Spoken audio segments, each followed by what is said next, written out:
যাক, join the dots. Join the dots, এই ডটগুলো যোগ করে আমাদের লেটার তৈরি করতে হবে বা ইংরেজি অক্ষরগুলো তৈরি করতে হবে। যেমন প্রথমে আছে, দেখো এই ডট ডট আছে, আমরা এরকম ডট ডটগুলো এইভাবে যোগ করে দেবো। যোগ করার পরে কি হয়েছে, দেখো এই ডি উৎপন্ন হবে। তাহলে প্রথমটা হলো ডি, তারপর দেখো এই বি দাগে এস, এটা হয়ে যাবে কি এস। এই ডট ডট যোগ করে আমি এস লিখে দিয়েছি, এখানে ডি লিখেছি, এখানে এস। তারপর দেখো এই ইউ, এরকম ডট ডট যোগ করলে কি হয়ে যাচ্ছে, এরকম ইউ তৈরি হয়ে যাচ্ছে। তারপর দেখো এখানে এই ডট, ভালো করে দেখে নাও, এখানে এই এই ডট ডটগুলো আছে, এগুলো যোগ করে কি হয়ে যাচ্ছে এম। এখানে দেখো আর এর এই ডটগুলো যোগ করে কি হয়ে যাচ্ছে আর হয়ে যাচ্ছে। এইভাবে তোমরা এই ডটগুলো যোগ করবা। তাহলে যোগ করার পরে কি হয়ে যাচ্ছে, দেখো এতে ডি, ভালো করে দেখে নাও তোমরা যে এইগুলো যোগ করার পরে কি হচ্ছে, এতে ডি হচ্ছে, তারপর দেখো বিতে এস, সিতে ইউ, ডিতে এম, ইতে আর। নেক্সট আমরা দেখব দুই দাগে। দুই দাগে কি বলছে, right before and after letters.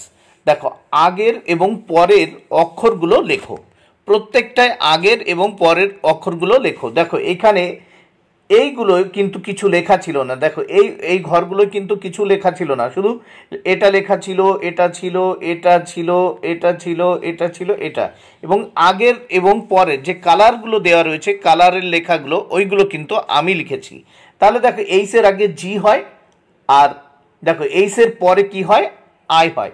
দেখো এর জন্য 12টা কিন্তু 12 মার্ক। দেখো right before and after letters, আগের ও পরের অক্ষর লেখো। তাহলে দেখো এই এইচ এর আগে জি এবং এইচ এর পরে হচ্ছে আই।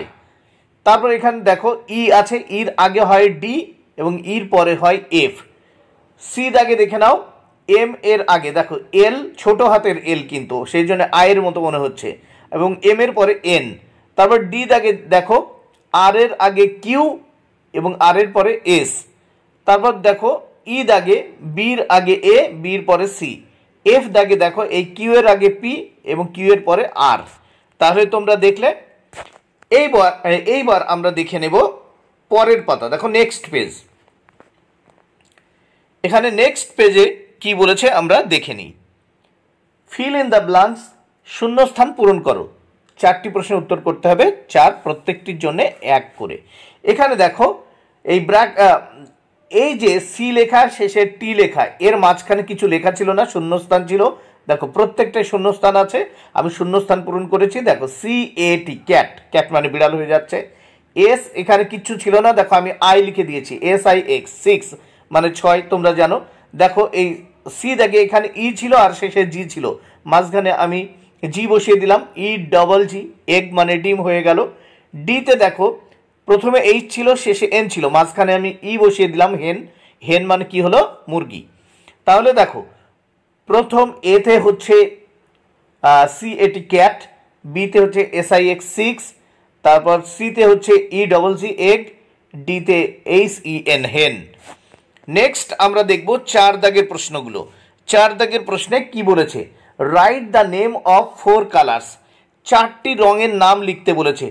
তাহলে আমি প্রথমে লিখলাম, দেখো 1-এ রেড, 2-এ ব্লু, 3-এ ব্ল্যাক, 4-এ গ্রিন। তাহলে রেড মানে লাল, ব্লু মানে নীল, ব্ল্যাক মানে কালো, আর 4-এ গ্রিন মানে সবুজ। দেখো যে কালারের নাম লিখেছি সেই কালার দিয়েই লিখেছি। এবার নেক্সট আমরা দেখব 5 দাগে। 5 দাগে কি বলেছে ভালো করে দেখে নেওয়া যাক, বা ভালো করে তোমরা দেখে নাও। Write the picture name English. দেখো 5টি প্রশ্নের উত্তর দিতে হবে, 5 মার্ক। এই পিকচার, এটা আছে ট্যাপ কলের ছবি আছে, TAP, ট্যাপ লিখলাম। দেখো এটা পেন বা কলমের ছবি আছে, তাই লিখলাম কি, বি দাগে PEN, পেন মানে কলম। সি দাগে দেখো এই সূর্যের ছবি দেওয়া আছে, SUN, সান মানে সূর্য। এখানে দেখো একটা কুড়ে ঘরের ছবি রয়েছে, HUT, হাট, হাট মানে কুড়ে ঘর, হাট মানে কুড়ে ঘর। এবার দেখো এখানে ব্যাটের ছবি রয়েছে, এখানে দেখো ই দাগে BAT, ব্যাট লিখে দিলাম। এবার নেক্সট আমরা